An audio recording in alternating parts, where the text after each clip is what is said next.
परमेश्वर के दास भाई बख्श सिंह के द्वारा लिखित और प्रकाशित की गई पुस्तक ईश्वरीय भेदों का प्रकाश में से दैनिक संदेश। 25 जनवरी। इसलिए कि उसे पाप में थोड़े दिन के सुख भोगने से परमेश्वर के लोगों के साथ दुख भोगना अधिक उत्तम लगा। इब्रानियों 11 अध्याय 25 वचन। अकाल के कारण एलीमलेक, नाओमी और उसके 2 बेटे बैतलहम छोड़कर मोआब देश में गए। परमेश्वर की प्रजा होने के नाते उन्हें प्रतिज्ञा के देश को छोड़कर नहीं जाना चाहिए था। थोड़े वक्त के लिए दुख सहना पड़े और मुसीबतें उठानी पड़ती तो भी उन्हें बैतलहम छोड़कर मोआब में जाना नहीं चाहिए था। मोआब में भोजन वस्तु की कमी नहीं थी, परंतु वह देश भ्रष्टाचार से भरपूर था। लेव्यवस्था 18 अध्याय।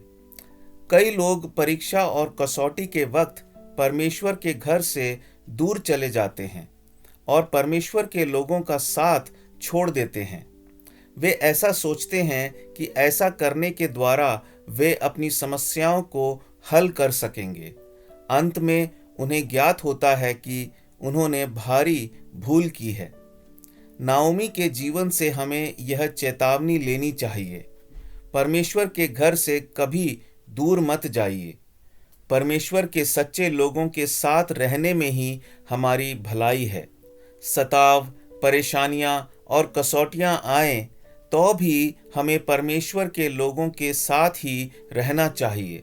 वहां परमेश्वर हमारी जरूरतों को पूरा करेगा। नाओमी और उसका परिवार मोआब के देश में थोड़े समय तक सुख से जीवन बिताते तो रहे, परंतु बाद में लगातार मुसीबतें आने लगीं और दुख से वह व्याकुल हो गई। परंतु इसका कारण वह स्वयं ही थी। इस बात को वह नहीं समझी और परमेश्वर के विरुद्ध वह कई बातें कहने लगी। रूत 1 अध्याय और 20 वचन। परमेश्वर के घर से दूर चले जाने की अपनी भूल को वह ना समझी। हम भी कई बार ऐसा ही करते हैं और हम देखते हैं कि जब नाओमी ने बैतलहम को छोड़ा तब उसका ध्यान केवल भोजन वस्तु अर्थात सांसारिक वस्तुओं पर ही था।